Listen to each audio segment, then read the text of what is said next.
Marta Gardeni e está começando mais um Família em Pauta aqui na Folha de Boa Vista. E hoje nós vamos falar sobre alienação parental.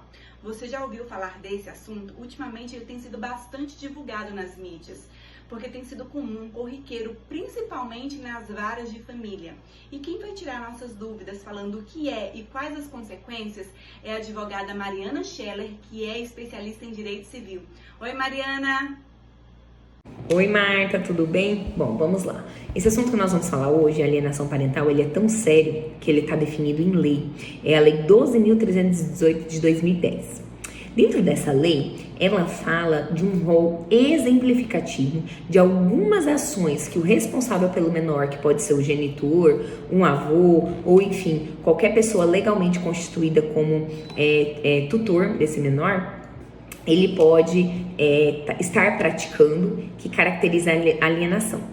Quer dizer que esse rol, ele é exemplificativo, ele não é taxativo. O que implica dizer que outras situações podem caracterizar a alienação parental. Isso vai depender da análise do caso concreto do juiz e do Ministério Público. Sempre o Ministério Público, em eventual indício de alienação parental, ele vai atuar em favor da proteção do menor e adolescente e fiscal também da lei, tá?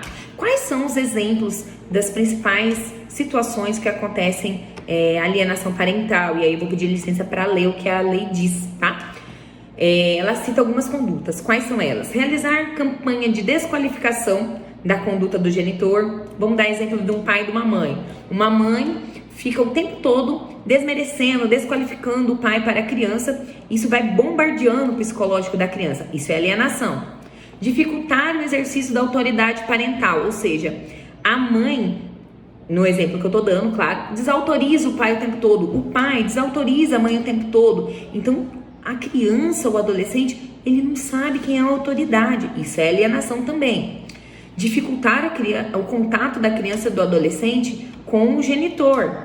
A mãe não atende o telefone, a mãe sempre dá uma desculpa, ou o pai sempre dá uma desculpa, não deixa a mãe ver a criança, a mãe tá trabalhando, e aí quando chega dos dias de trabalho, às vezes trabalha fora, o pai dificulta. Alienação. Dificultar o exercício que é regulamentado do menor de convivência familiar.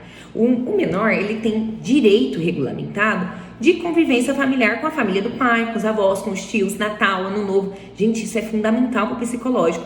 A dificuldade que a mãe impõe, ou o pai impõe à mãe, da convivência com os familiares do pai ou da mãe, no caso, também é alienação.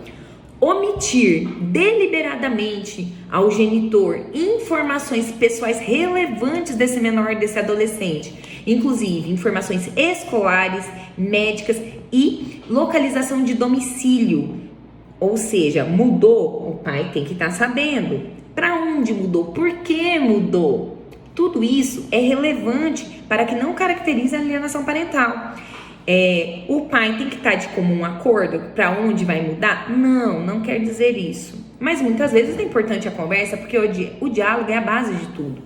Mas tem que haver justificativa. Se o pai ou a mãe que detém da guarda do menor vai se mudar, por exemplo, mora em Roraima, vai mudar para o Pará, tem que ter uma justificativa para o pai. Olha, eu arrumei um emprego lá, ou alguma coisa nesse sentido. Olha, eu tenho tratamento médico lá, minha família tá lá. Alguma justificativa. Não pode ser desmotivada sobre o critério que outras situações vão desvendar para a intenção desse genitor de deixar o menor apenas longe da família do pai ou da mãe, né? Então, tem que ser tudo muito conversado, tá? Tanto é que também mudar para local distante sem qualquer justificativa, como eu disse, visando dificultar a convivência da criança ou do adolescente com o outro genitor, ou os familiares, ou com os avós, também caracteriza a alienação. Tá. Geralmente, a alienação, para ser comprovada, ela acontece quando já há um litígio judicial, né? Uma separação litigiosa dos pais, então já há um juiz responsável pelo litígio dos pais.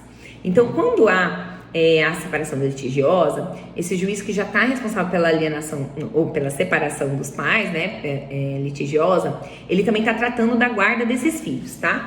Então ele vai ser o responsável por receber esses indícios de alienação parental. analisados esses indícios, e o próprio juiz também, as partes podem levar elementos ao processo, e o próprio juiz pode também declarar esse indício de alienação parental.